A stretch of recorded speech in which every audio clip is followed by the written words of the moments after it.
Olá, amigos e irmãos, a paz do Senhor. Estamos chegando aqui mais uma vez para um bate-papo e hoje nós estamos tendo o privilégio de receber novamente aqui conosco o pastor Pedro Pereira, nosso mestre, e hoje nós queremos tirar algumas dúvidas, bater um papo sobre alguns pontos em específico. Às vezes nós vemos ou lidamos com a igreja e emprestamos os nossos púlpitos para qualquer pessoa. E o nosso púlpito, o nosso altar, o altar do Senhor ou o púlpito da igreja não é um local para qualquer pessoa. E nós vamos tirar algumas dúvidas a respeito disso, conversar com o nosso mestre, e ele vai nos ajudar a esclarecer algumas dúvidas que muitos irmãos têm com relação ao altar e púlpito das nossas igrejas.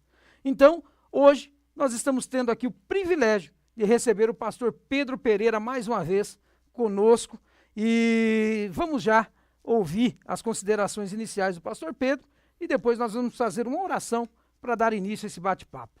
Pastor Pedro. O privilégio é todo meu, pastor Jefferson. É sempre bom estarmos juntos. Desta feita para bater um papo, falarmos sobre a importância do púlpito e da pregação da palavra de Deus nas nossas igrejas. Acho um tema pouco falado, pouco valorizado, mas ele é de extrema importância para a saúde da igreja. Vamos lá? Vamos lá. Então, meus amigos, como nós sempre falamos, nosso bate-papo não pode começar de outra forma, senão pedindo a direção e a graça de Deus. Então eu quero te convidar a orar comigo. Onde você estiver, por um instante, só curve a tua cabeça, feche teus olhos, vamos orar juntos. Senhor, nós estamos diante de Ti. Pedimos a Tua graça, pela Tua bondade, que o Senhor venha sobre as nossas vidas e nos capacite, para que nós consigamos transmitir aquilo que o Senhor tem a tratar com o Teu povo. Pai Santo, use a cada um de nós conforme o Teu querer. Eu te peço, fale conosco. Este é o nosso pedido e a nossa gratidão, em o nome de Jesus. Amém. Amém. Pastor, como o senhor disse, e nós já falamos aqui já na introdução, os nossos púlpitos, a gente tem que aprender a valorizar bem mais. Eu lembro-me da minha infância, né, já há alguns dias, e que antigamente a gente olhava o púlpito como algo sagrado, onde crianças não podiam subir, não podiam andar. Nós tínhamos um temor reverencial pelo púlpito. O que mudou? Ou, se houve alguma mudança, como que nós podemos observar isso? E por que na minha época de criança a gente via de uma forma diferente? Será que nós, pastores, banalizamos demais? Com toda certeza, a culpa é dos pastores, né? O pastor é o responsável por toda a liturgia e tudo que acontece no culto.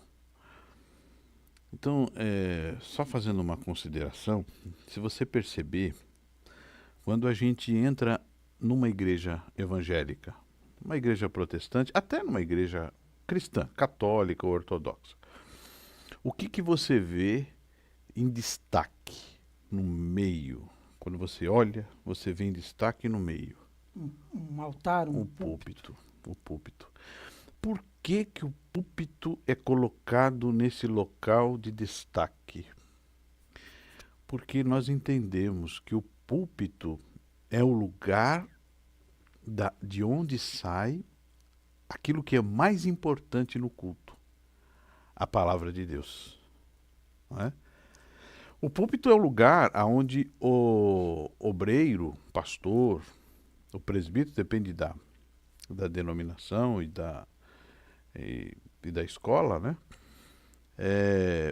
O presbítero, o pastor, ele é o que rege, coordena, dirige a liturgia, o serviço litúrgico.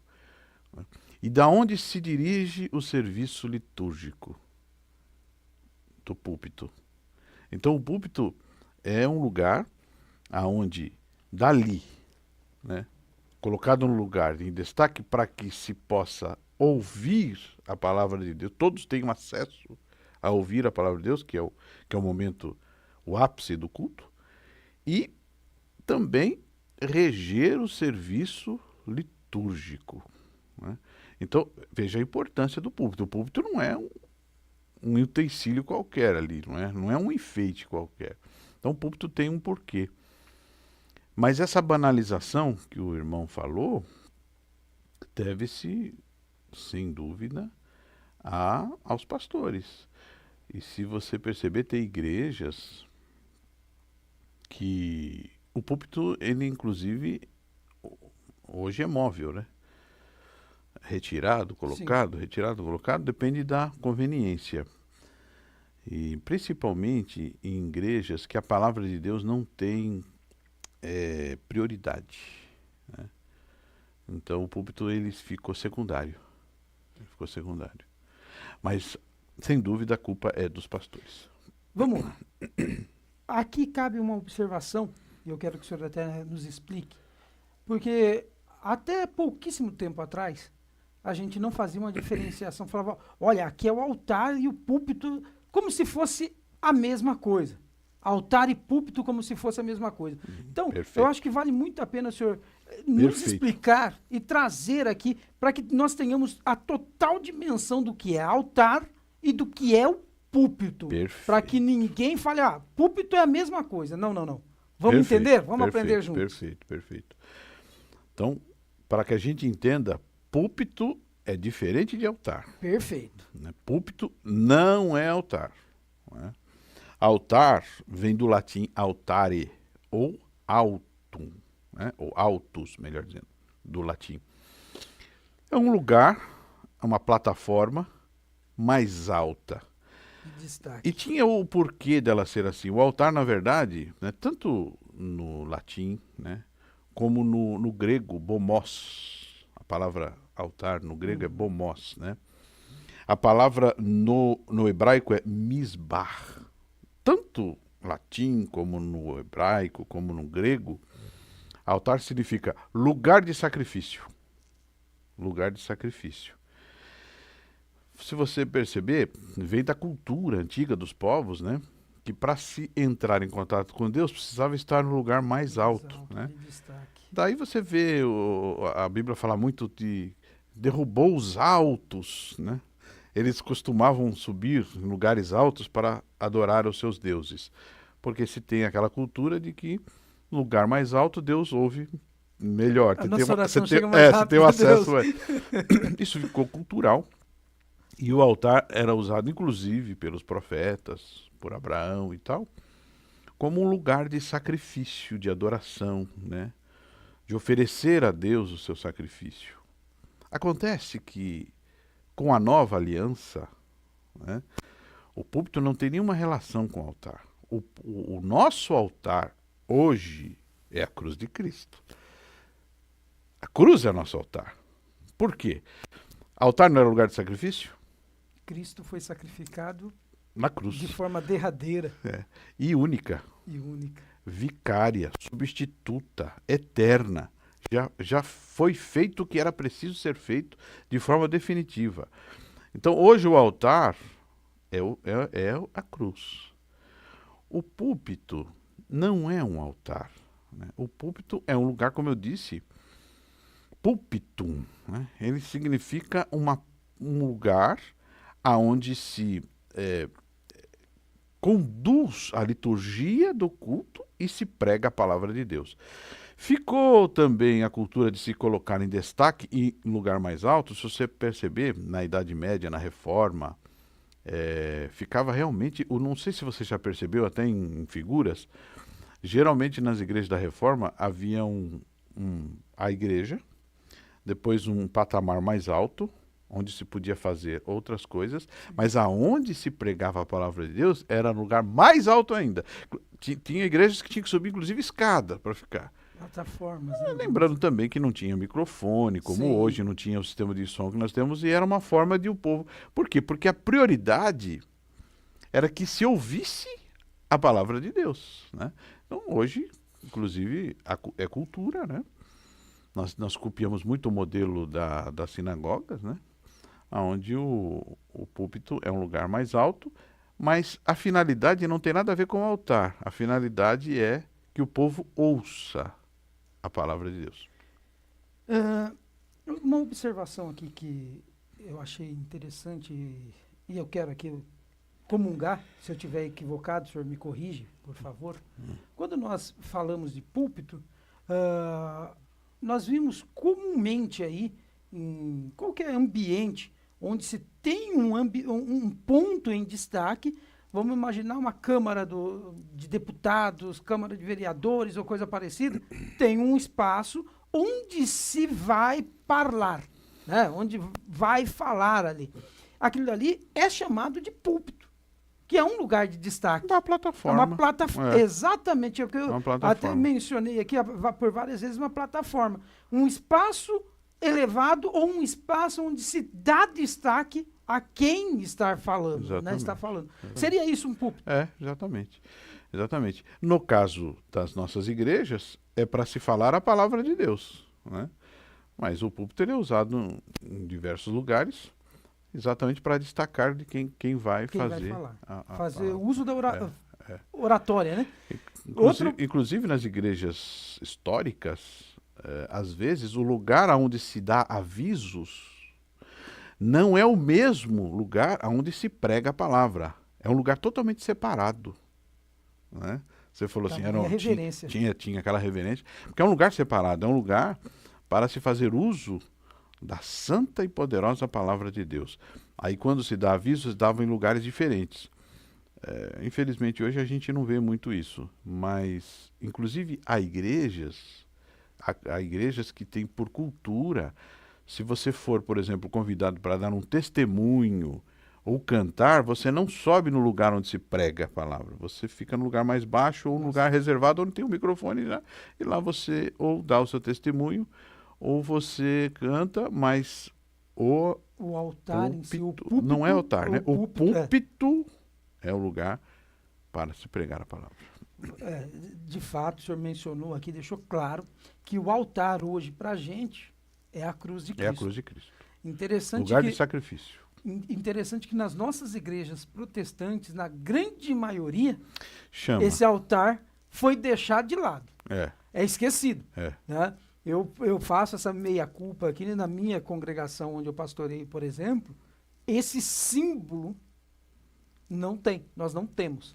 Nós não colocamos ainda a cruz, mas nós vamos colocar. Você sabe outra coisa que eu estou até falando ao vivo aqui, mas assim, só dando uma... É uma crítica. Só dando uma sugestão. Você percebeu que o nosso símbolo, a DVN, não tem a cruz? Não. Né? Tem fogo, mas não tem cruz. E a cruz, antes do fogo tem que vir a cruz. Não há fogo sem cruz, sem passar pela cruz. Poderia ter os dois. Exatamente. É uma sugestão aqui. Vamos trabalhar, pensar aqui. Isso, conversar com... Ainda bem que eu congrego numa igreja onde o meu pastor... ele enfrentou uma guerra, mas ele colocou a cruz lá. Mas, gente, quando você fala para mim assim, enfrentou uma guerra, eu fico... O senhor sabe que... abismado, porque a cruz, gente, é o símbolo do cristianismo. Em todo lugar do mundo, onde você for... Onde tem a cruz é a identificação que ali é uma igreja cristã. Ali é uma igreja daqueles que seguem o homem da cruz. Na verdade, é a cultura que nós trouxemos aí durante décadas de outras igrejas. Não vou citar. Na verdade, vou citar o nome, sabe por quê? Porque você está fazendo injustiça. E eu vou dizer por quê. A Batista tem cruz. Presbiteriana tem cruz. Todas as igrejas protestantes têm cruz. A única igreja que não tem cruz nas suas igrejas é justamente a Assembleia de Deus. Aqui do Brasil. Porque se você for nas Assembleias de Deus dos outros países, todas também têm cruz, porque é o símbolo. Eu não sei se você sabe, aqui já é um fato histórico. Até 1930, a Assembleia de Deus tinha cruz. Aqui no Brasil. Depois, por causa de uma má interpretação. Uma besterol, para não se confundir com idolatria da Igreja Católica, acabou-se abolindo a cruz, mas foi um erro para mim, na minha opinião, foi um erro grave. Sim, com certeza. E o interessante é que assim, a gente prega a cruz vazia, hein? Exato. Porque Cristo não está mais lá. A gente prega a cruz, fala da cruz, fala canta da da cruz, cruz. canta sobre a cruz, mas não podemos pôr uma cruz para estampar Que somos que cristãos. somos cristãos. É. Eu acho de uma certa incoerência É sem um limite. absurdo, como eu digo. E assim, eu fui há poucos dias, eu fui na igreja de um amigo nosso em comum, diga-se de passagem, pastor Gessé Sobral, Também tem. e lá ele tem. Tem. E eu olhando para aquela cruz, eu comecei a imaginar aonde eu vou colocar a cruz lá na Meu nossa amigo, congregação. o senhor Mas já que nós vamos o senhor colocar, está atrasado. nós vamos. Eu vou colocar sim. E eu É não o posso- altar, ali é o altar. Ali o povo olha e fala, foi ali que foi oferecido, A né? cruz está vazia. Ali é um símbolo, né? Aham. Um símbolo da onde nós hoje podemos cantar, glorificar, agradecer, porque alguém passou ali, naquela cruz, e Sim. morreu por nós. E vale a pena a gente não, o problema aqui eu volto até mais ou menos naquilo que a gente estava comentando. A gente começa a perder a identidade, Perder a identidade. a gente começa a banalizar as coisas. Meu Por Deus. isso que nós começamos a perceber os nossos púlpitos sendo desvalorizados. Exatamente. Nós começamos a ceder os nossos púlpitos aonde deveria se subir pessoas preparadas, você qualquer entrou um agora termina no assunto. subindo. Por quê? Porque a gente começa a perder os marcos, símbolos que seriam importantes. A cruz vazia é símbolo do cristianismo. A gente vai deixando de lado, a gente vai se afastando de algo que seria importantíssimo para nós. Nós começamos a nos afastar, consequentemente banalizar determinadas coisas, longe de mim fazer críticas a determinadas igrejas aí, mas, por exemplo, hoje tem igrejas que não se apagaram as luzes. Ah, mas é para que a pessoa não tenha distração. Tem uma explicação psicológica, tem tudo isso. Concordo em alguns pontos. Mas, irmãos, a igreja ainda é um lugar onde nós vamos para ter comunhão um com os outros. Quando a gente vai se afastando, vai ficando cada vez mais distante. E aí, isso parte lá de cima, dos nossos púlpitos. E a gente está perdendo muito disso, desses valores. Não sei se eu estou falando demais alguma bobagem, mas... Eu acho o seguinte, quando Deus quer operar, ele vai operar na parede preta, na branca, na amarela e tal. Mas o que você está destacando é interessante, porque assim, como é feito que deve ser observado? Uhum. Eles alegam vários fatores psicológicos e tal, Sim, visuais e tal. menos distração, tudo mais. Mas, se você perceber, essa estratégia é usada não no púlpito, mas em palcos de shows, Exatamente. aonde a estrela é aquele ator, artista, aquele cara que está ali em evidência, né? Ou cantando ou falando, e a luz fica nele, porque ele é o destaque. Diferente no púlpito. O púlpito não é lugar de destaque para o pregador ou para o pastor. O pastor não é a pessoa central, nem o orador, nem o cantor. A pessoa central é Jesus, né? Tanto que o pastor, ao ministrar no púlpito, ele tem que ser o mais discreto possível. Há muita gente que confunde e acaba se tornando animador de auditório. Ele quer animar o povo, quer que o povo glorifique, quer que o povo tal, e ele acaba até apelando. E se torna mais um animador de auditório do que um ministro fazendo o serviço de adoração. Porque ministro, você sabe, é um escravo. Ele está ali fazendo um serviço, trabalhando, né? E ele está trabalhando o quê? O serviço de adoração a Deus. Ele está conduzindo a liturgia e, quando não é o mesmo, o outro vai fazer uso da pregação da palavra de Deus. E aí eu queria entrar num assunto com você. Se o púlpito é um lugar de destaque para a palavra de Deus, né? Quem que pode fazer uso, tomar isso para si e subir ao púlpito para pregar a palavra? Quem é que pode fazer isso? A obrigação primeira é do pastor. O pastor da igreja, o anjo da igreja, ele tem por função primordial. Isso faz parte da vocação pastoral. Ele tem que ser um ensinador, um pregador. Não é? Na sua ausência, ou a quem ele delegar, deve ser alguém de tal confiança que ele sabe que vai trazer a palavra de Deus, a verdadeira palavra de Deus. Então não é qualquer pessoa. E isso ficou banalizado com o tempo, porque nos nossas liturgias pentecostais, até por causa da nossa cultura pentecostal, me falta palavras agora, acabou se criando dentro desse senso popular que todo mundo pode pregar. Sim, todo mundo foi chamado para ser testemunha de Jesus. Testemunha. O que é ser testemunha? É falar de Jesus, o que Jesus fez, como Jesus salva, como Jesus cura, tal. Mas isso, Jesus falou assim, ó, vocês vão pelo mundo, onde passarem, onde estiverem, falem e ensinem. Agora o púlpito é um lugar para se ensinar a palavra de Deus e para pregar a palavra de Deus. Quem pode fazer uso do púlpito? Alguém qualificado, vocacionado, chamado para isso. Não é qualquer pessoa, né? Mas Deus pode usar qualquer pessoa? Sim. Só que Ele chama, capacita, vocaciona. E depois, não é para ir de qualquer jeito. Você entende? Primeiro, quando você... eu sou chamado. Então, meu irmão, se qualifique, né? Porque Deus usa o que você tem. Deus usou Pedro de uma forma, usou Paulo de outra. Por que Paulo escreveu mais do que Pedro? Por que Paulo foi mais pastor, mais pregador, mais ensinador? Porque Paulo tinha mais capacidade. Ele se qualificou para isso. Deus quer te usar. Deus te chamou, meu irmão.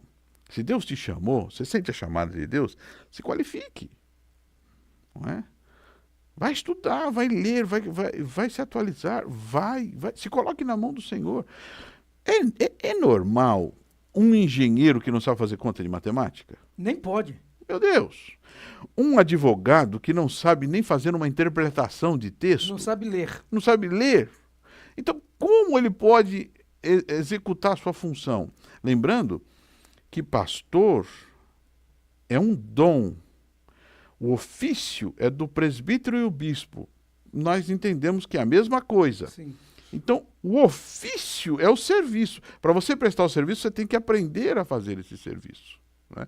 E Deus está aí, usando homens, né? Usando situações e coisas para nos ensinar, né? Jesus mandou, só para terminar, Jesus mandou os discípulos no mesmo dia que ele chamou eles. Quanto tempo ficaram aprendendo? Vai andar comigo, Andaram vai caminhar com Jesus, comigo. aprenderam muito, aqui. ouviram muito o sermão, fizeram muita lição de casa. E depois entende? não saíram de qualquer jeito. Isso, entende? Jesus sempre ali corrigindo. Quando eles estavam prontos, Jesus disse, agora vocês vão. Entende? É bem isso. Aproveitando aqui, eu não vou deixar... Agora eu vou vender meu peixe. Não podemos deixar... Tem muita gente, pastor, que diz, eu tenho chamado. Mas você está se preparando para isso? Isso. Nós temos na nossa igreja a nossa escola teológica. Será que você já fez a sua matrícula? Nós abrimos a oportunidade e novas turmas. Por que você não vem? Você tem um chamado? Se capacite. Vai buscar conhecimento. Como que você quer subir no púlpito para pregar ou para ensinar se você ainda nem sentou para aprender? Eu falo isso, pastor, já falei várias vezes na igreja, inclusive. Só pode se levantar para ensinar quem um dia sentou para aprender. Os discípulos, antes de saírem, eles sentaram e foram aprender com o mestre. Antes da gente querer falar, eu sou doutor, você é doutor do quê? Você estudou onde? Você fez doutorado aonde? Entende? Eu tenho chamado, eu vou pregar. Para você pregar, você tem que... Na hora Deus me dá. Eu não gosto disso. Isso aí, para mim, é adivinhação, e adivinhação é pecado. Né? E Não nós não confunda podemos- aquela passagem que Jesus disse, quando vos chamares aos tribunais. Não tenha medo do que vai falar, que na hora eu vou te dar. É o diferente, né? É você defender sua posição, sua posição. Por que que você está ali? Agora, para você fazer uso da palavra de Deus, aí eu vou entrar mais profundamente daqui a pouquinho, o que é a palavra de Deus, tá? Mas o que acontece, pastor, como o senhor falou, é que se alguém está pregando e não é qualificado para isso, aí eu pergunto, de quem é a culpa? Aí a gente tem que puxar para trazer aqui. Quem que deu jogar no oportunidade ombro. para ele? Ah, não, mas ele é meu amiguinho, eu preciso agradar. Ah, não, mas se eu não der para ele pregar no domingo à noite, ele fica de bico e não volta mais no culto. Gente, alguma coisa está errada, essa formação está errada. Gente, essa formação está... Outra coisa, diácono foi chamado para ser diácono, não para pregar. Quem foi chamado para pregar é o ministério. Né? Paulo diz, pregue a palavra em tempo e fora de tempo para o ministro. Aquele que foi chamado e vocacionado para isso. Precisa se capacitar. Ressaltando que não é só escola teológica que vai te capacitar para ser um obreiro qualificado. Paulo diz que o obreiro tem que manejar bem a palavra. Aquela palavra ali, no original, significa que ele sabe esmiuçar, cavar. Ou seja, ele tem que dominar, porque a espada aguda, ela corta com uma precisão, o que significa que o obreiro precisa usar as escrituras com precisão. Uma precisão de uma espada, de uma faca bem afiada. Ele não pode, meu irmão, achismo. Eu acho, eu penso. Quando eu vejo alguém no púlpito falando, eu acho, eu penso, o que no púlpito é, a palavra de Deus diz isso, a palavra de Deus ensina assim, Jesus ensinou assim, é isso que é. Então, o que está acontecendo em muitas igrejas é o seguinte, pessoas desqualificadas tomam posse do púlpito. Agora você imagina, pastor, vem comigo, domingo à noite, nós vivemos numa geração que trabalha e estuda, né? Tem as suas lutas diárias, suas tribulações, seus problemas, seus enfrentamentos espirituais. Aí domingo é o dia do Senhor. Ele vai para o culto. Ele vai para o culto primeiro para adorar, oferecer ao Senhor o seu sacrifício. Segundo, ele vai na expectativa de ouvir as instruções do Senhor, de ouvir a palavra do Senhor. Aí ele chega lá, ele ouve enrolação, embromation, besterol. Como é que essa pessoa volta Mas, pastor, nós temos que dar para aquele obreirinho. Primeiro que já está errado quem separou alguém que não tem capacidade. Mas se ele já está... Irmão, cada um na sua chamada. Tem gente que às vezes está sentado no púlpito. Não sei se estou falando demais. Tem vezes que está sentado no púlpito, mas ele não tem chamada para o ministério. Às vezes é um bom cantor. Vamos usar ele para cantar. Às vezes ele fala bem. Usa ele para dirigir o culto. Mas pregar, irmão, precisa ser alguém qualificado. E se não tiver ninguém, lembre-se, pastor, a responsabilidade é sua. Deus vai requerer de você. Olha, aí vale a pena a gente tá falando. Ninguém fala aqui, disso na igreja, né? Não, de jeito nenhum. Olha a responsabilidade que é subir É muita no responsabilidade. púlpito para fazer uso da palavra. É muita responsabilidade. E outra coisa, o senhor falou aqui sobre a espada. Precisão. A Bíblia diz que ela é apta, né? Tem que ser apto. Para chegar ali nas juntas e medulas. Vamos pensar uma cirurgia. Precisão. Se não for Esse é o um sentido bisturi original. muito preciso. É. Se você atingiu a medula, você tirou os É o movimentos sentido daquela pessoa. original. É o sentido original. Você pode causar um Um médico estrago tremendo. terrível. Um médico, se ele não tiver destreza, precisão na hora de fazer a incisão com o bisturi numa medula, ele Você imagina um obreiro, um pregador, um orador, falando besteira ou heresia. O estrago que ele vai fazer. Muito grande. né? E às vezes aquela pessoa que foi visitar não volta mais. De fato. Porque, irmãos, eu vou lhe falar com toda sinceridade. Um dos requisitos de uma igreja saudável é o púlpito saudável. Se essa igreja tem um pastor que se preocupa com o púlpito e que nela é usado apenas para tanto a liturgia como também a pregação, a boa pregação, a verdadeira pregação da palavra de Deus, essa igreja é uma igreja saudável. Se você chegar numa igreja e a palavra, primeiro, não tem prioridade. Canta, 10 minutos para alguém pregar.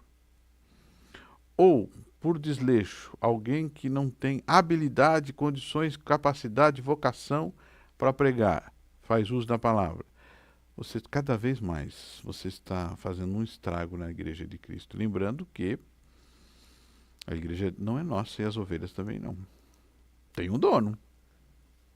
Ovelha come pasto estragado. Grama ruim. Seca.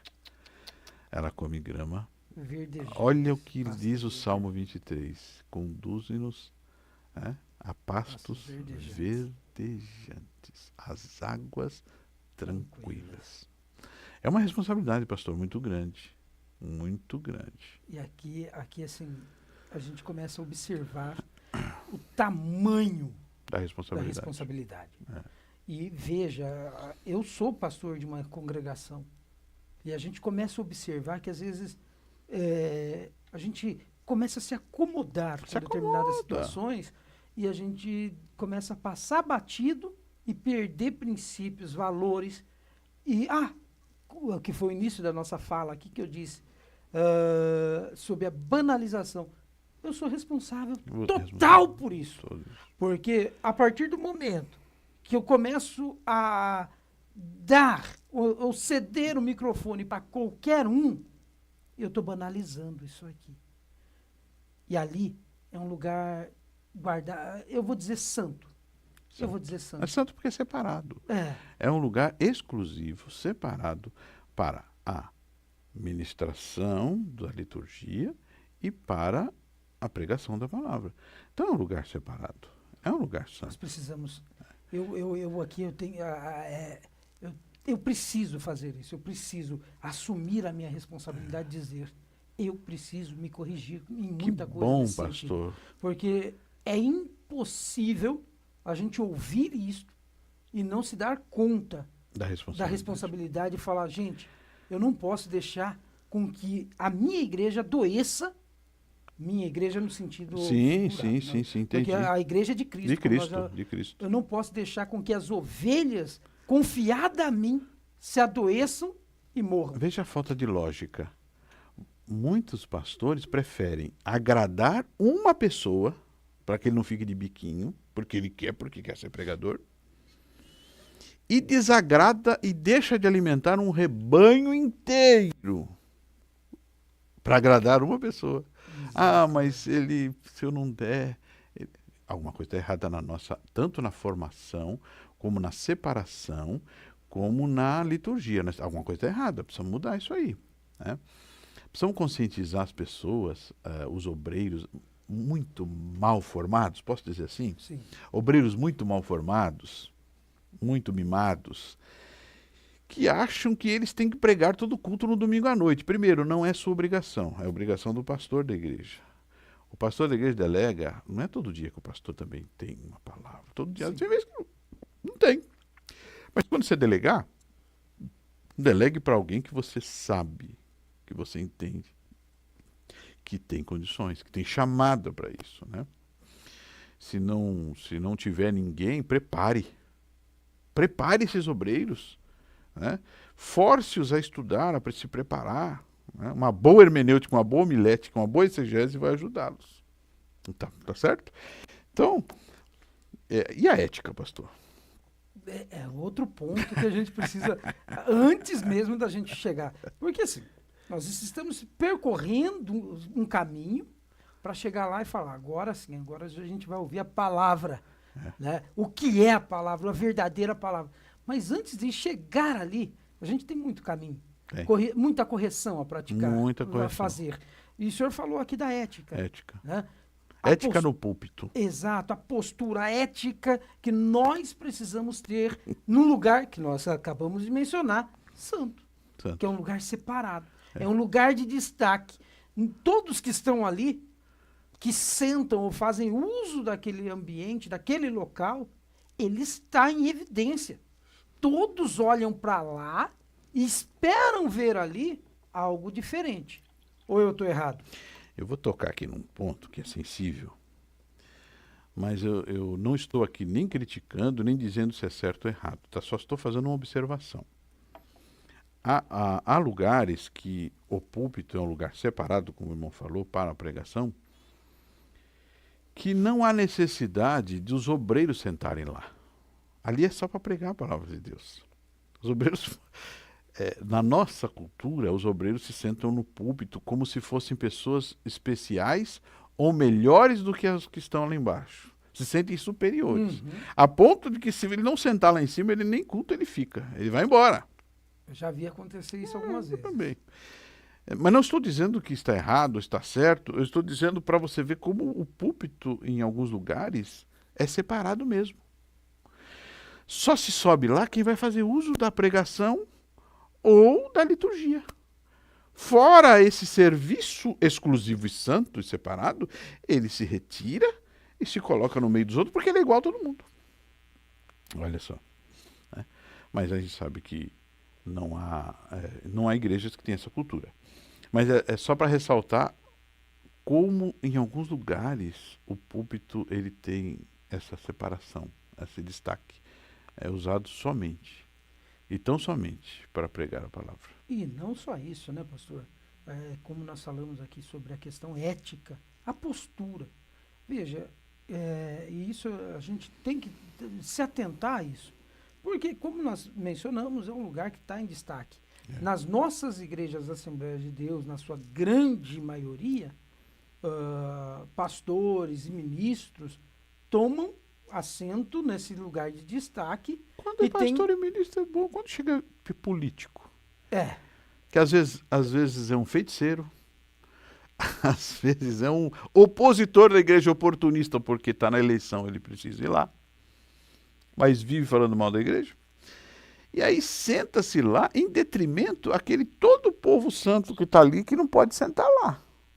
Porque só a irmãzinha subir lá, o pastor fala, meu filho, aqui é só para obreiros. Né?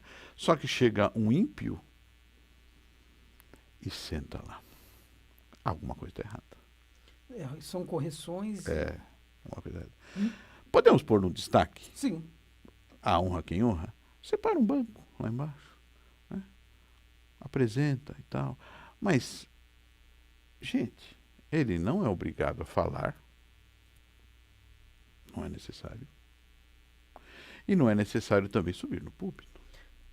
Né? Eu vou falar para o senhor, agora, por exemplo, nós estamos vivendo um período. Agora vai começar. Nós já estamos passando por isso. É raro um culto que não vai chegar vai um chegar político. E aí como que o pastor vai agir? Qual é a ética dele? Vai agradar? Pedro diz, é melhor agradar a Deus do que aos homens. E vou além, viu, pastor? Até entendo, eu respeito a autoridade. É uma autoridade. Entendo que toda autoridade deve ser destacada como autoridade. Deus. A gente tem que valorizar, mencionar, orar por estes. Destacá-lo como autoridade. Exatamente. Né? E até assim, o que é um ponto que a gente precisa mudar dentro das nossas igrejas. A gente deveria ter um local, até se for concedido a oportunidade para que ele fale alguma coisa, mas que não seja... Eu vou te fazer uma pergunta, só você me responda. Se esse mesmo político for na igreja católica, ele fala? Não sei dizer, pastor. Não fala. Francamente, eu não sei. Se ele for na dizer. igreja presbiteriana, ele fala? Não. Não fala. Né? Eu não vou dizer batista, porque a maioria... batista há muita diversificação e muita liturgia diferente. Mas nas igrejas históricas, ele não vai falar. Então, é só para ficar de... tanto que eu mencionei aqui a igreja. Mas você falou que pôr no mesmo. lugar separado do púlpito. Também é uma saída. Porque, às vezes a gente... É uma saída. Separa um microfone lá embaixo. Vamos pensar como é quem já frequentou uma Câmara de Vereadores, ou Um lugar para ele tem um falar. local que fica separado. Eu falei que na reforma tinha esses lugares.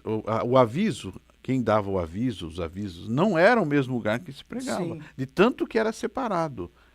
Não é o mesmo lugar. Eu tive a Cantar, oportunidade, testemunhar. eu tive a oportunidade algumas vezes de discursar na Câmara dos Vereadores, mas É um lugar. cada vereador tem o seu microfone que fica ali para eles em específico, e tem um lugar para quem vai fazer uso Da palavra. da palavra É. para Mas, falar. isso, separado. e esse exemplo é bem assim, porque nós não estamos nem falando de igreja, né? Sim. Que nós estamos falando do altar, do púlpito, que é um lugar para a palavra. Nós precisamos Pensar nisso, né? Eu acho que vale a pena a gente, inclusive, conversar com todos os pastores nossos, orientar e corrigir esse Quem tipo deve de... fazer isso? Os pastores. Sim. Somos nós. Nós precisávamos criar Um padrão. um padrão. Porque Fazer se ele se tornar for um lá padrão. na igreja e lá ele subir no púlpito e falar, quando ele for na sua, ele vai se sentir desonrado. É. O outro lá, esse aqui não, Exatamente. não é? Tem que ter um padrão para que ele saiba. E explica, olha, na nossa igreja, Funciona assim. assim. Ó, o senhor falou aí, e eu recebi há poucos minutos atrás, um vídeo de um dos candidatos aqui à prefeitura, na nossa cidade, o único que professa a fé cristã, fala que é crente, Eu sei vamos dizer quem é. assim, Não sei quem é. e ele falando, o único defendendo abertamente a volta do carnaval na nossa cidade. É lamentável. Agora, é aquela coisa que eu falei para você, político é terrível, irmão. Político quer agradar todo mundo. Ele quer agradar gregos e troianos, né? Então é assim, faz parte do jogo da Eu política. até entendo. Faz Mas parte. como só ele, todos os demais que não são Ele evangélicos... poderia, na minha opinião,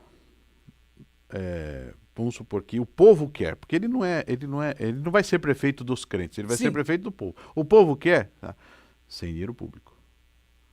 É um evento particular, não pode ter o dinheiro meu, imposto do seu imposto, do imposto de todo mundo, para uma coisa que para meia dúzia de pessoas. Né? Porque não é todo concordo. mundo que gosta de carnaval, não é verdade? Concordo. Não é todo mundo que... Então, e isso também serve para As festas evangélicas. as festas evangélicas, Todo tipo de festa. aquela passeata lá de Jesus, lá como que é? Marcha pra Jesus. Marcha para Jesus. Da mesma forma. Não é todo mundo que é obrigado com o seu imposto vá para a Marcha de Jesus, porque ele nem, às vezes, nem cristão é. Exatamente. Então, esses eventos têm que ser feitos com dinheiro, né? Nós já estamos fugindo aqui do assunto. Não, mas é assim, eu só comentei isso aqui, a gente comentou, porque a gente termina cedendo os nossos púlpitos para qualquer pessoa. Quebrando nossos princípios. Exatamente, faltando muitas vezes com a ética. Isso. Somos questionados. às A vezes, ética do púlpito. Exato.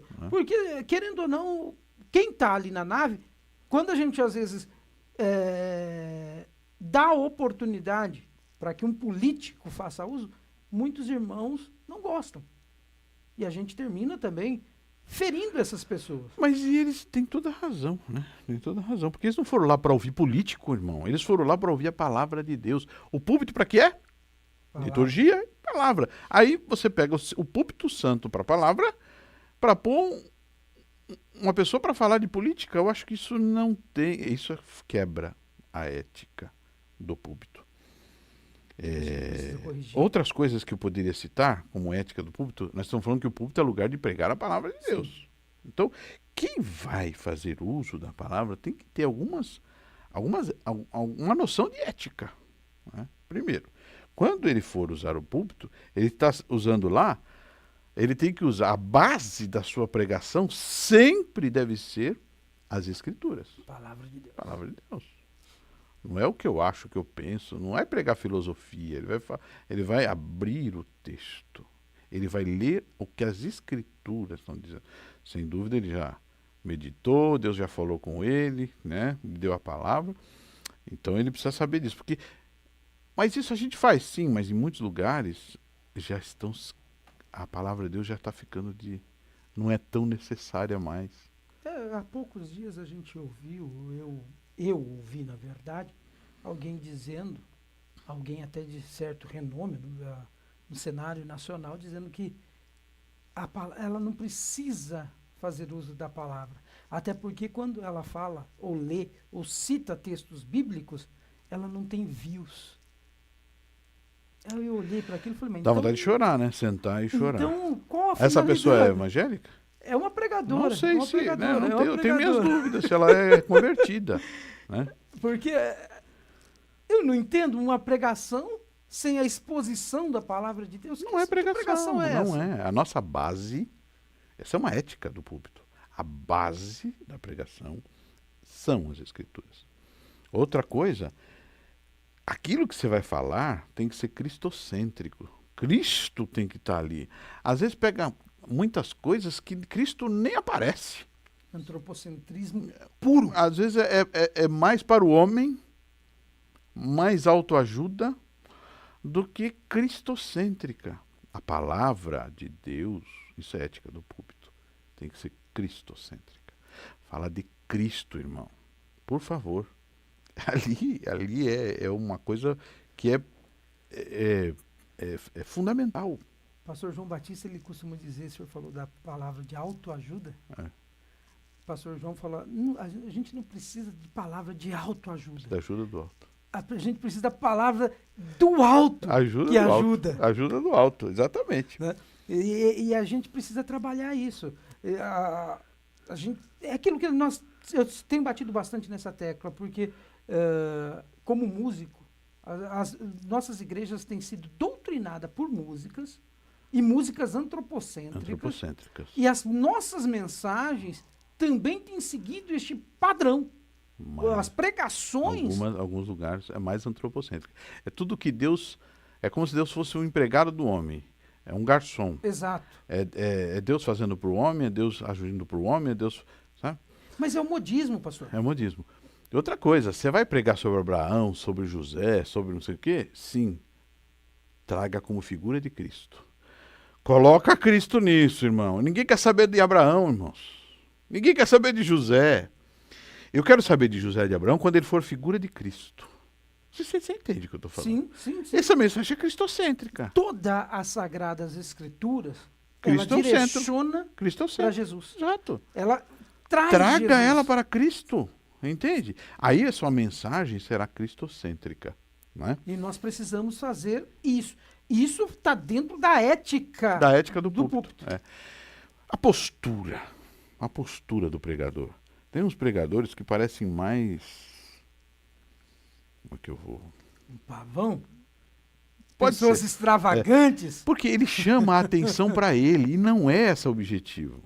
Você sabe qual é uma pregação sadia, saudável? Quando, terminada a mensagem, alguém sai dizendo, que palavra de Deus abençoada. Quando, ao contrário, se acaba a mensagem e alguém diz assim, que pregador! Pregou muito. Como esse homem prega bem! Falhamos. O pregador falhou. Ele foi mais o centro do que Cristo. Entende? Quando eu falo de discrição, eu falo disso. O pregador ele tem que ser discreto. Muito espalhafatoso, muito chamado a atenção, muito showman, sabe? Isso não é. Nós temos olha, é duro, não tem como a gente não falar. Mas começa do vestuário. Parece uma arara. Postura. Sapato, parece um... O pregador, ele só chega depois que o culto se iniciou. Passa no meio do para chamar atenção. E ainda parece político, passa dando tchauzinho. Interrompe a comunhão e a prestação do culto, né? Isso é uma falta de ética. Exatamente. Também. Eu estou comentando tudo isso aqui porque pode acontecer da pessoa se atrasar alguns minutos. Não, é uma exceção. Sim. Chegue com discrição. Entre discreto. Seja o mais... Olha, até encurvadinho assim. Não chama atenção. Se tiver uma porta lateral, entre por ela. Chegue por um caminho uma discreto. vez ou outra, um trânsito, alguma Sim. coisa. Mas nós somos daquele que chega, né, como se fosse o artista, né? Com um terno espalhafatoso. Chamando a atenção de todo mundo, cumprimentando, falando alto. É um perigo. E a linguagem, pastor? É outro ponto. A linguagem apropriada. Nós temos sofrido, e isso falo por experiência, um certo pregador lá na Água Branca, o pastor Alex que não fique triste comigo, na Água Branca, não é culpa dele, do pastor Alex. Ao fazer uso da palavra, falou duas palavras de baixo calão, pregando. Misericórdia. Isso é espantoso. Como alguém qualificado, chamado, santo, para pregar a palavra santa, faz uso de palavras inadequadas. Eu não estou falando aqui para usar um vernáculo que ninguém entende o que você fala. Não, não é isso. É ter uma palavra sadia, uma palavra apropriada para o púlpito. Irmão, acabamos de dizer aqui que o púlpito é separado. Sim. As pessoas que estão ouvindo são pessoas separadas. E nós vamos usar qualquer palavra chula? A internet está recheada de Exemplos. pessoas. Tem cortes no YouTube de exemplos. de pastores ministrando e usando palavras chulas mesmo. Palavrões. Que você fala, meu Deus, isso aí não pode ter ocorrido num púlpito. E acontece. Mas tudo isso acontece, o senhor há de convir comigo, porque a boca fala daquilo que o coração está cheio. A pessoa passa o dia todo falando todos os impropérios da vida, agindo de qualquer modo. Como que essa pessoa vai chegar à noite num... Não tem como. E outra, perde a credibilidade. O portador daquela palavra perde de tal forma a credibilidade que quem está ouvindo vai dizer, eu não quero mais ouvir esse homem. E fecha o coração. Às vezes, quem sabe não tinha até uma palavra boa, acabou. Outro sim, que a gente precisa entender na ética do púlpito, o púlpito não é para se autopromover. Tem muita gente que, antes de começar o culto, antes de começar a pregação, mas faz uma propaganda, um merchandising pessoal, que é um absurdo. Acabei de chegar dos Estados Unidos, onde 30 almas se renderam a Cristo. A minha pregação foi tão forte, irmãos, que 20 pessoas foram batizadas no Espírito Santo. Quer dizer, irmãos, você não está ali. Trouxe o holofote para ele. Você não está ali, exatamente, você não está ali para se autopromover, meu amigo. Você está ali para falar com temor, tremor, a palavra de Deus. Eu fiz doutorado, eu sou mestrado, eu tenho teologia, irmãos, eu sou o pastor tal, tenho mestrado em tal, tenho doutorado em tal lugar. Tudo tem sua hora e seu tempo. Depende do lugar, você precisa apresentar suas credenciais, mas no púlpito não. O púlpito não é lugar disso. O púlpito, ninguém quer saber nem quem você é, rapaz. O seu nome nem tem importância, inclusive. Já percebeu que alguns personagens bíblicos que foram altamente importantes para o plano da salvação e para os milagres que Jesus fez, Jesus não deu nenhum nome? Já percebeu? Sim. O próprio Jesus, em determinados momentos, ele, por exemplo, no tanque de Betesda. Muitas vezes. Ele curou. Quem te curou? Não fale, não espalhe. Sei. Quem foi? Não espalhe. O cidadão que foi curado ali foi ver Jesus lá. Não fale para ninguém que foi eu. Exatamente. Olha. Agora hoje, mas eu imagino naquele dia que vai chegar assim, mas foi no teu nome, Jesus, que eu curei. No teu nome eu profetizei. O senhor futuramente será um psicólogo, está fazendo psicologia, para quem não sabe, né? Nosso futuro psicólogo já é doutor, mas agora vai ser psicólogo. Sabe muito bem que, não sei se você já percebeu esse fenômeno no meio evangélico, a megalomania. Tudo no meio evangélico é grande, tremendo, está arrebentando. O culto normal, como qualquer outro, o culto foi tremendo. As paredes tremeram. Não houve parede tremer, meu irmão. Para de mentir, pelo amor de Deus. Nós temos esse defeito também, né? Temos. Não é o vai ser tremendo, vai ser forte. Ó, só para contextualizar, vai ser forte. Deus tem um milagre para tua vida. E aí chega lá, não tem milagre nenhum, né?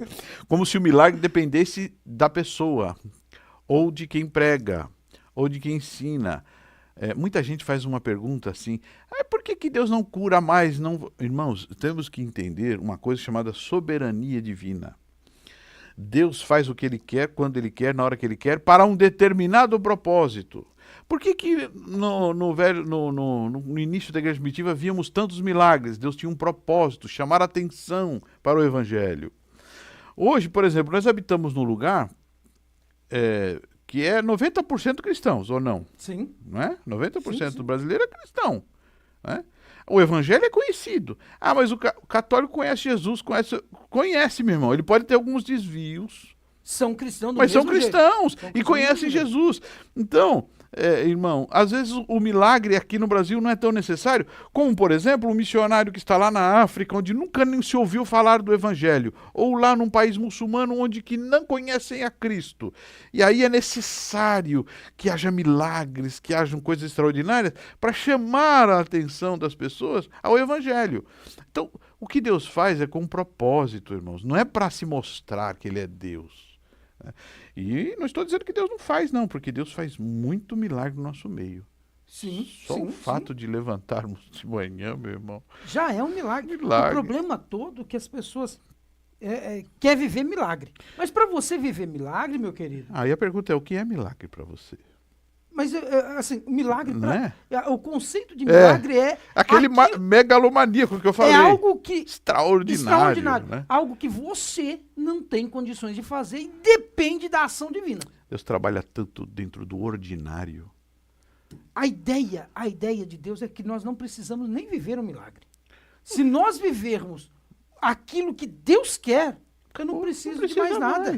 É? Para que eu quero milagre? Se tudo que Deus faz é perfeito, viva a vontade de Deus, você não precisa de milagre. Agora você viu que a gente falou da ética, Sim, falou da importância do púlpito, falamos da diferença de altar e púlpito, falamos que o púlpito é o lugar central da Santo. palavra, e tal, santo. Agora, e falamos também que quem vai fazer o uso do púlpito tem que estar preparado. sim, não pode ser de qualquer jeito. Aí a pergunta agora que nesse bate-papo que a gente fazer, talvez para nos ajudar a desenvolver o assunto, o que é pregar a palavra de Deus? Porque qual é a definição que as pessoas têm de palavra de Deus? Porque assim, é abrir o texto, ler e falar o que quer, ou o que pensa, o que acha, fica aqui. O que o senhor acha disso, pastor? Eu posso fazer essa interação, né? Pode. Ó, Vamos lá.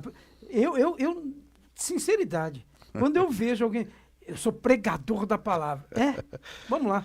Aí a pessoa começa, você fala, meu Deus, ela nunca nem leu a Bíblia. Falei isso com o pastor João ontem. Nós estávamos voltando da oração.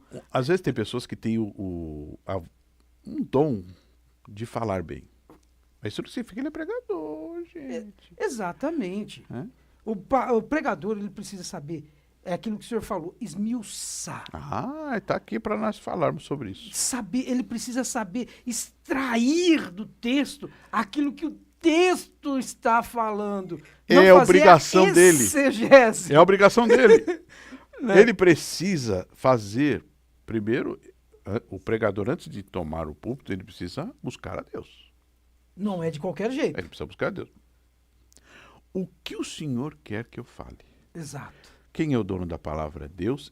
E o nome é palavra de? Deus. Não é palavra do Pedro, do Jefferson, do Alex, é palavra de Deus. Então, você tem que ir na fonte. O que o Senhor quer que eu pregue? Meu Deus. Deus inspira? Sim. Inspira. Ele vai colocar no seu coração a palavra. Depois que ele coloca a palavra ou o texto, aí entra a sua parte, meu irmão. Você tem que fazer uma boa interpretação histórico-gramatical. Por que histórico-gramatical? Nós estamos falando de palavra de Deus. Olha, quem escreveu isso?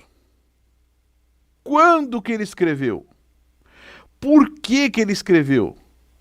Para quem ele escreveu? E aí eu podia continuar, mas para terminar, o que o autor queria dizer com isso? Porque senão não é palavra de Deus. Eu não posso dizer assim, pastor, ó, irmãos, eu vim aqui pregar a palavra de Deus, abrir o texto e falar o que eu acho que o texto está dizendo, o que eu penso que o texto está dizendo. É o que a gente chama na teologia de exegese, é colocar no texto aquilo que eu quero, as minhas impressões, as minhas considerações, o meu achismo. Mas o bom pregador, ele tem que fazer uma boa interpretação. E aí entra a hermenêutica, né? O primeiro Eu sei que esses nomes, talvez quem esteja assistindo a gente, hermenêutica, interpretação histórica gramatical, parece confuso, mas isso muita gente simples faz na prática, sem saber nem os nomes disso aqui. Né? Então, veja, o que é hermenêutica? A arte ou a ciência de interpretar as escrituras. E a primeira regra, nós estudamos, a primeira regra da hermenêutica qual é? A Bíblia explica a própria Bíblia. Então deixe a Bíblia falar por si só. Não coloque nada nela. Porque se eu for falar um texto, ensinar um texto, que o autor não está dizendo, eu colocar palavras que o autor não está falando, ou um sentido que o autor não era o sentido que o autor queria dizer, eu não posso, pastor, falar que eu estou pregando a palavra de Deus. Eu só estou pregando a palavra de Deus quando eu sou fiel às Escrituras, fiel ao que Deus inspirou aquele ator a falar. Não é aquilo que Deus queria que falasse? Deus inspirou ele. Ele falou. O que ele queria dizer com isso? Para quem ele falou? Por que ele falou? Quando ele falou? Qual era o contexto? Aí você começa a entender o que Deus quer falar. Olha, pastor, o senhor falou aqui, me fez lembrar de um... Eu não lembro se foi em um livro ou aonde eu ouvi, mas para mim isso aí virou uma verdade. A Bíblia Sagrada é um dos únicos livros onde você consegue fazer a leitura dele junto com o autor falando ao teu ouvido. Exatamente. Quando você senta para ler a Bíblia, Quando estudar a você começa Bíblia, a entender isso, e você fala, Espírito Santo, revela-me aquilo que o Senhor quando quer você dizer. começa a entender o que o autor realmente queria dizer, o que Deus inspirou ele para dizer, você está pregando a palavra de Deus. Porque se você não falar o que Deus falou, você falar o que você acha, o que você pensa, e não é aquilo que Deus falou, como é que você pode dizer que está pregando a palavra de Deus? É tudo. Você entende? E o que acontece na maioria das pregações por pessoas despreparadas? Ele lê um texto, entende uma coisa, não, e começa a falar. É uma falação inútil. Sabe? É tudo menos a palavra Menos de a Deus. palavra de Deus. Entende? E nós vemos isso com muita frequência. A palavra exegese é levar para fora, é tirar. Ek, do grego, é tirar. Exegese, tirar. Né? Tirar aquilo que o texto tem. É de dentro para fora. Nunca de fora para dentro. E isso o pregador, o pastor, deve dominar. Porque se é ofício dele, a pregação e o ensino, ele tem que dominar isso aí. Se ele não dominar isso aí, ele está errado, alguma coisa está errada e a coisa não vai dar certo. Há tão pouco tempo eu tive a oportunidade, eu estava conversando e um amigo, ele ouviu, alguém falou sobre o batismo no Espírito Santo, tal, com o Espírito Santo, no Espírito Santo. Só que aí ele falou, mas por que aquele texto assim, assim, assado, diz que eles foram batizados depois? Aí eu falei, leia o texto. Não lê. Leia o texto. Não lê. Histórico gramatical. Tem que saber o histórico e a gramática. Uma vírgula pode mudar o sentido. Acabou. E aí eu peguei e abri meu tablet, coloquei o próprio texto que ele estava citando, foi leia. Mas não leia apenas esse versículo que você está lendo. Leia os anteriores. Contexto. E pega todo o contexto. Aí ele começou a ler. Ele falou, rapaz... Ficou claro. Eu notei ele coçar a cabeça. Rapaz, eu nunca tinha visto isso. Eu falei, então... Mas se você leu o texto... Não, já tinha lido. Você tem certeza? Você fez a leitura correta? Porque às vezes a pessoa até lê. Mas não vou falar que é uma leitura, porque é uma leitura que não há interpretação. Não sei o que... Não dá para ser pregador, meu irmão. Por desculpa. Outra coisa, né? Uma boa homilética ajuda muito. Sim. Porque a inspiração, ela vem de Deus. É Deus que inspira. Sem a inspiração de Deus, sem a iluminação do Espírito Santo, não há mensagem.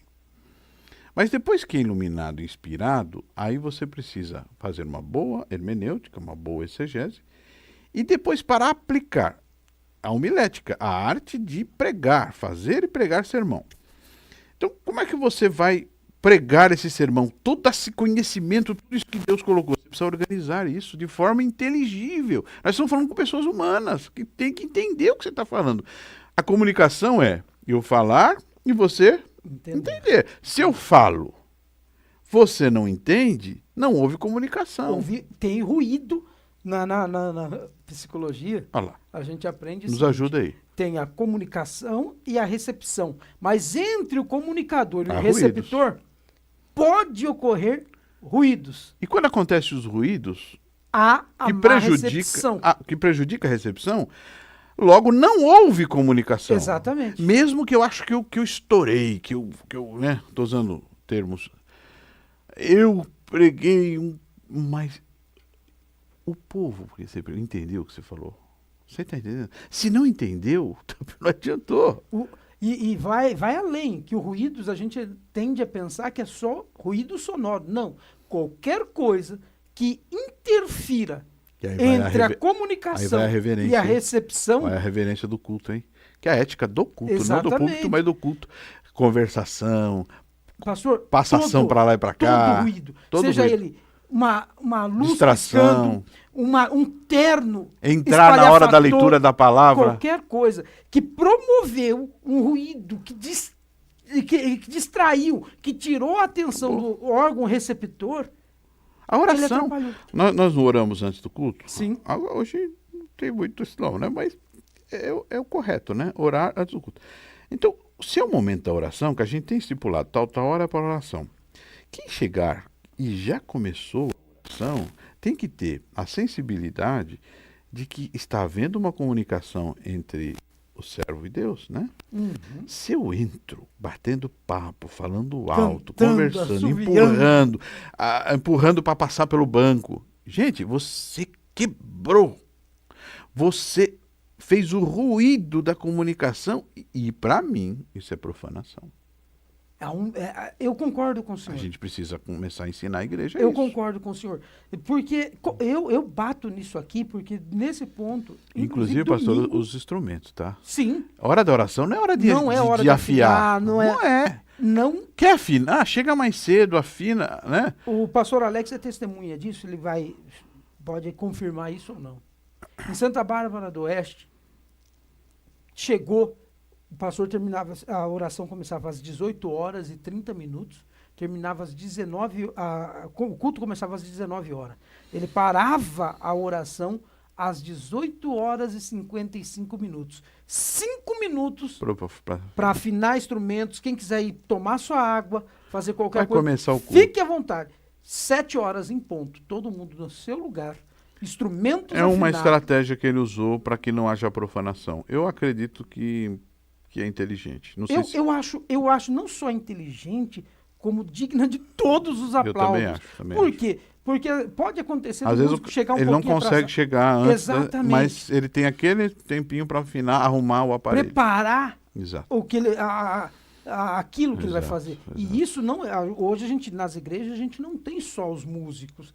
Hoje a gente tem equipes de mídia, a gente tem muitas outras coisas que trabalham ali. Então, tudo isso tem que ser calculado milimetricamente, de uma forma que cause o menor Quem é o ruído responsável possível. por isso? O pastor. Meu Deus do céu, você vê com uma responsabilidade do pastor. E quanto mais coisa tem, mais responsabilidade tem, mais serve o pastor. E às vezes o pastor acha que é só dirigir culto, ele não tem noção da responsabilidade que ele tem sobre as costas dele. E que Deus vai lhe pedir conta de tudo isso. Outra coisa, a homilética nos ensina e nos ajuda a preparar o sermão. Eu acho que é muito útil, os obreiros deveriam, no mínimo, ter noção de homilética. Como é que eu vou preparar o meu sermão? Existem 3 tipos de sermão, né? O temático, né? Ou topicado, né? Que alguém chama. Né? O textual e o expositivo. Na minha modesta opinião, o sermão textual e expositivo é o mais ideal. Pastor, o senhor é contra o sermão temático? Não sou contra, mas você tem que ter habilidade para fazer isso. Porque ele pode ser expositivo também dentro do temático se você domina as escrituras. Porque ele não é sobre o texto, é sobre um tema, mas você traga os textos e o tema para dentro da exposição. Exponha corretamente as escrituras. E não o que você acha, o que você pensa. Porque o perigo do sermão temático, pastor, que é muito usado pelos pregadores avivalistas, é por isso que eu falo que às vezes essas grandes festas e tudo, e vem esses grandes pregadores, e na verdade não surte muito efeito. A maioria das mensagens dele, não digo todos, são temáticas. É uma coisa do fruto da cabeça dele. Ele falou, por exemplo, ele pode até ser um princípio bíblico, Deus é bom.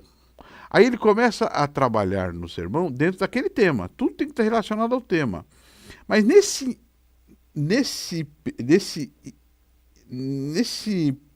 meio entre o tema e a exposição, pode haver ruídos. Sim. Pode haver, por exemplo, coisas que ele acha, que ele pensa, que nem sempre está de acordo. Se ele não tem um bom domínio das escrituras, porque se ele tiver, ele vai, isso aqui não é, isso aqui não é, isso não é ortodoxo, isso, sabe? Ele evita. Aí evita, por exemplo, um pregador famoso, você sabe que é até deputado, que começa a falar um monte de coisa, viajar na maionese. As pregações dele tá cheias de heresias, assim, pequenas heresias incutidas. Porque, como ele falou assim, bom, filho de peixe é uma lógica, peixinho é. Então, filho de Deus, Deusinho nós somos deusinhos. Mini entende? deuses. Então, ele chegou a pregar. Por quê? Porque o tipo de mensagem que ele prega são mensagens temáticas em que ele precisa fazer esse tipo de coisa. Mas tudo fruto da cabeça dele. Mas aí não entra naquilo que nós falamos lá atrás, de trazer o homem para o centro. Porque quando ele fala Exatamente. olha, que nós somos pequenos Exatamente. deuses, Quem é o centro ali daquela mensagem? O homem. homem. Não é Cristo, não é se honrando nós- a Cristo. Porque até na mensagem guardada aí, todas as ressalvas, mas uma mensagem temática, pautada em Cristo. Isso.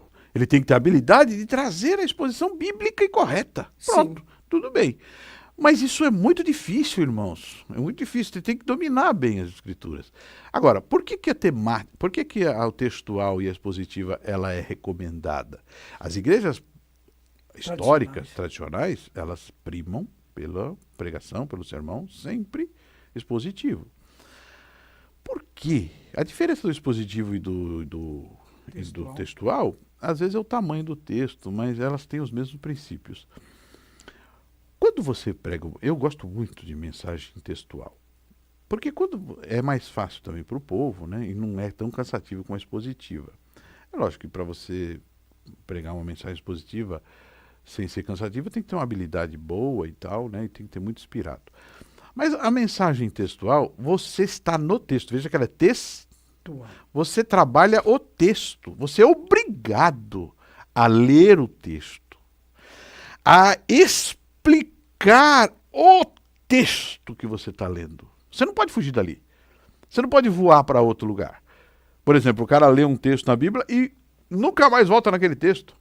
Ele vai pela Bíblia toda e tal, e prega e grita e fala um monte de coisa, mas ele não falou do Esqueceu que ele... do esqueceu que ele do leu. texto. E aplicar o texto. Então, aqui fica uma dica, né? Leia o texto. Isso é palavra de Deus. Leia o texto. Fique no texto. Explique esse texto. Isso é pregar. E aplique o texto. Depois eu já falei demais, a gente fala o que é aplicar. Vai lá. Não, dentro disso tudo, o que o senhor acabou de mencionar, a gente tem que tomar, agir, cuidar. Quem está, o ministrante, ele tem que se precaver. Gente, às vezes na verdade, a gente tem um erro nosso, eu vou dizer assim, que às vezes a gente quer que o povo receba aquilo ali como se fosse nossa, mas não é nossa, é de Deus. Se Deus estiver, nós cumprirmos os propósitos, pedir direção. Você Deus, cumpriu sua missão. Deus, o que o Senhor tem para tratar com o teu povo? Porque normalmente, quando eu vou orar para o pregador, normalmente eu digo o seguinte: Senhor, que seja feita a tua vontade.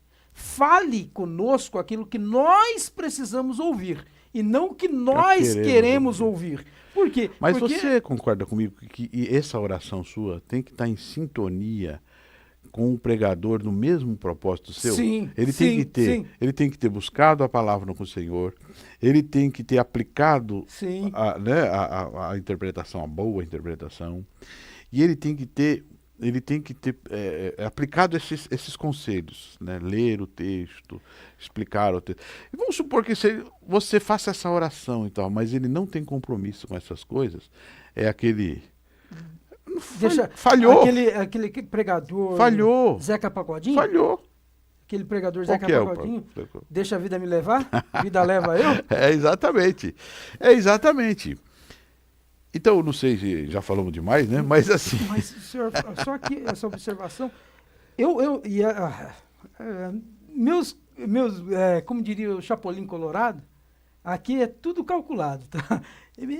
Nos detalhes. Quando eu faço essa oração, entre aspas, eu estou jogando a responsabilidade para cima do pregador. exatamente. Porque eu estou dizendo Mas, para ele, olha, mas tem responsabilidade mesmo. olha, meu irmão, nós estamos orando pedindo para que Deus fale conosco. É.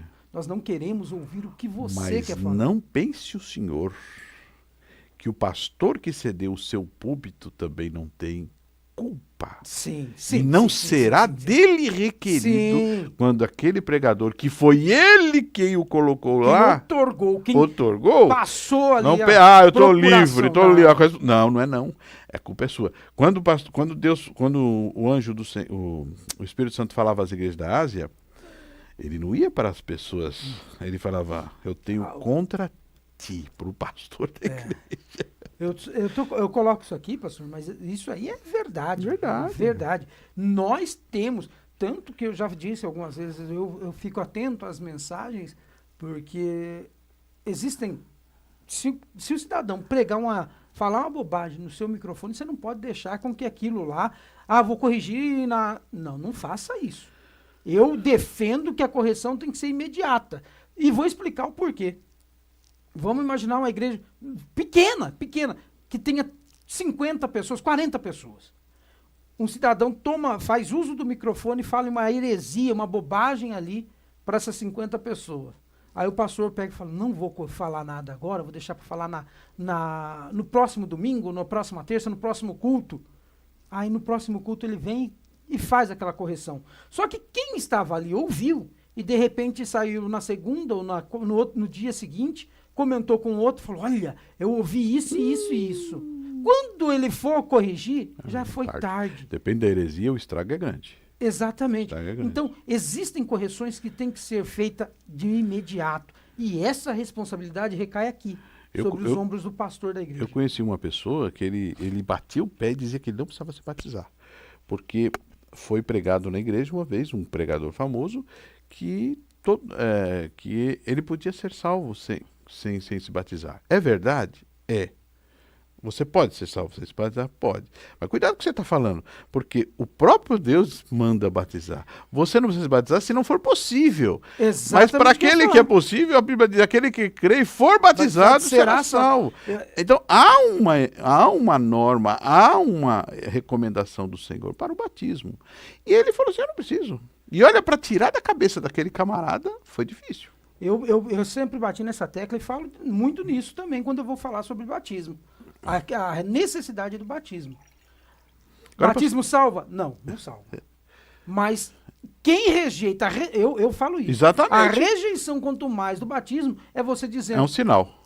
Eu não tenho compromisso Eu não com nasci Deus. de novo. Porque o batismo, ele traz no bojo dele esse simbolismo. É uma confissão pública. Confissão pública de que você nasceu de novo. Exatamente. Então, se eu não aceito isso, eu não nasci de novo, logo, a minha salvação, me perdoe, eu posso estar equivocado, mas eu Jefferson, questiono. Lógico, falo, mas é com toda razão. Agora, pastor, vou deixar claro também que eu não quero que a gente seja mal entendido pelas pessoas que estão nos ouvindo. Não é que com essas dicas e toda essa nossa conversa, alguém mais simples não possa ser pregador. Simples, eu digo, aquele que não teve oportunidade, não conhece a ciência da teologia, não teve condições até hoje para fazer, mesmo querendo fazer, porque não justifica um obreiro não querer fazer. Né? não significa que essa pessoa não possa ser pregador. Veja, ele pode aplicar tudo isso que nós falamos de formas difíceis, de forma teológica, de forma natural. Por exemplo, você quer pregar, irmão? Irmão, leia o texto da Bíblia e explique aquele texto. Pronto. E pode explicar de forma simples. Se você não sabe, não domina muito, fale do cego de Jericó, tire os princípios ali e ensine. Pronto. Fale da mulher do fluxo de sangue e mostre alguns princípios eternos que tem ali. De forma simples. Mas pregue a palavra de Deus. Sua mensagem tem que ser cristocêntrica. Cristo tem que estar no meio e com toda a ética e reverência possível. Todo temor e tremor que a palavra de Deus nos ensina. Exatamente. E não o que você acha ou o que você pensa. Então não queremos aqui, talvez alguém que não teve a oportunidade, então quer dizer que eu não posso. Não, pode, meu irmão, pode. Mas pregue a Bíblia, fale da Bíblia. Não é falação inútil, não é contar historinhas da sua vida, não é ficar falando do que aconteceu na empresa. Ninguém quer saber disso, meu irmão. Leia o texto, explique o texto e aplique o texto. O que é aplicar, pastor? Posso terminar? Sim. Para que não fique confuso. Aplicar o texto, irmãos, é extrair os princípios daquele texto eternos, né, a vontade de Deus, aquilo que Deus falou, e trazer para o dia a dia da pessoa. Por exemplo, nós estamos falando sobre um texto que enfatiza a oração. Quando terminar, irmãos, a Bíblia nos ensina que temos que orar. Você trouxe tudo aquilo que você pregou para a prática, para a vida da pessoa, para a realidade da pessoa. Né? Trazendo o que foi ensinado naquela mensagem, o conteúdo daquela mensagem, aquilo que ficou latente, que é a vontade de Deus, traga para o dia a dia da pessoa. Porque aí você pregou a palavra de Deus. E é isso que a gente precisa colocar em prática. Literalmente, é colocar em prática tudo aquilo que nós falamos. Exatamente. E eu conversava com o pastor Alex há um tempo atrás e nós falávamos isso. Não adianta você expor um sermão lindo e maravilhoso, mas se você não evidenciar para o cidadão que está te ouvindo a prática, Aplicar. a aplicação daquilo ali. Falhou, o texto falhou. não ficou completo. Não é pregação da palavra de Deus. A pregação precisa ser lida o texto, explicado o texto e aplicado o texto. Aí você cumpriu sua missão. Pastor, mas não teve muito glória a Deus, não teve muito aleluia. Você não é movido a isso, filho. A sentimentalismo. Você tem que sair de lá, cabeça erguida, dizendo assim, aquilo que Deus mandou eu dizer. Eu disse. Eu disse. Elias era aplaudido pela multidão? Não. João Batista era aplaudido? Não. Jesus muitas vezes tentaram apedrejá-lo porque a palavra dele era muito amarga. Mas ele estava falando a vontade. Ele muitas vezes, Jesus enfatizou isso, né? Eu estou fazendo a vontade do meu Pai. Os discípulos, certa feita, olhou, mas essa palavra é muito dura, Jesus. Foi. Não tá bom para vocês? Vai com ele. É a palavra que Deus mandou. É a palavra que vocês precisam. E esta igreja, pastor, alimentada pela palavra de Deus, o senhor pode ter certeza, vai ser uma igreja saudável. E aí, só para terminar, o crescimento de uma igreja saudável não é no mesma velocidade de uma igreja de movimento. Não é, pastor, não é. Às vezes demora um pouco. Né? Às vezes a gente vê pastores agoniados, porque a igreja do pragmatismo religioso lá cresce, incha e tal. E a dele, não se preocupe com isso. Deus mede a fidelidade do pastor pela sua fidelidade que tem com a palavra, e não pelo número de crentes que ele tem e nem pelo dinheiro que entra. Isso eu acho que tem que ficar claro. Perfeito. E esse compromisso, esse comprometimento, esse desejo precisa arder no coração de todo e qualquer pastor. Mas não houve aplausos. Como nós começamos aqui, o pastor Pedro começou dizendo, ele falou que uma boa palavra de Deus. De Deus. Não Ela é vai fazer aquela, efeito. Vai fazer não efeito. é aquela que você chega, terminou lá, alguém, pastor, você pregou demais. Essa foi O você. senhor é tremendo. O senhor é tremendo. Essa é sua. Tá errado. Agora, quando você descer do altar, do púlpito, e alguém disser para você, Que palavra! A palavra de Deus foi tão Deus boa. falou tremendamente. A palavra de Deus foi tão Aí boa. Aí, sim. Aí você aí sim, cumpriu. essa palavra foi Você cumpriu o boa. objetivo. Você cumpriu E o é objetivo. isso que nós precisamos buscar. Exatamente. A palavra de Deus. Ela é o centro. Na prática, e Deus no centro de absolutamente tudo Exatamente. nos nossos cultos. Da oração à bênção apostólica. Nas igrejas que têm o costume disso. Nós precisamos colocar Deus no centro. Se ele estiver no centro, o eu vai morrer, a jactância vai ficar de lado, tudo vai ficar para trás. Quem tem que aparecer é Deus. Não importa o que você pensa, mas sim o que Deus quer. É verdade. Que nós façamos a vontade de Deus. É verdade. Porque ela é quem precisa prevalecer nas nossas vidas. Meu pastor, acredito que nós tenhamos aí cumprido a nossa missão. Exato. E eu quero aqui louvar a Deus pela tua vida. Amém. E dizer que esse bate-papo aqui vai continuar. Nós estamos em dívida aqui, temos sido cobrado muito, muito com relação a Acho esse que isso enriquece muito, pastor. Sim, né? com certeza. O que falamos aqui nem sempre é falado nas igrejas, né? Às vezes nós não temos tempo, às vezes hábil para isso, e nós mas- estamos tendo aqui a oportunidade. Exatamente. E eu quero louvar a Deus por isso, pela disponibilidade do pastor Pedro. Ele se dispôs a vir aqui para a gente fazer esse bate-papo, esclarecer essas dúvidas. E eu quero aqui, nós vamos ter outros, provavelmente semana que vem a gente vai fazer alguma coisa novamente e tirar algumas dúvidas. E você querendo, deixa nos comentários dos nossos vídeos aí, de repente um assunto que você acha importante, pode ser que seja uma das nossas pautas futuras. E eu te convido a estar conosco nos próximos. Pastor Pedro, considerações finais antes de nós orarmos e agradecermos a Deus. Minhas considerações finais seriam um conselho. Meu irmão pastor, estude, se prepare. A sua tarefa, a sua missão, ela é muito importante. E dela depende vidas. Se Deus realmente te chamou, se qualifique, se prepare, né? Nós temos uma das formas de se qualificar, temos lá a nossa escola teológica, a ETVN, né? Escola Teológica Vida Nova, que você pode estar se inscrevendo, sendo um aluno. E você, obreiro, que já foi consagrado, está lá no púlpito, você também precisa continuar crescendo. Eu vou dizer aqui que parece um jargão, mas aquele que não quer mais aprender, ele está pronto para apodrecer. Né? Já ouviu falar que água parada cria lodo?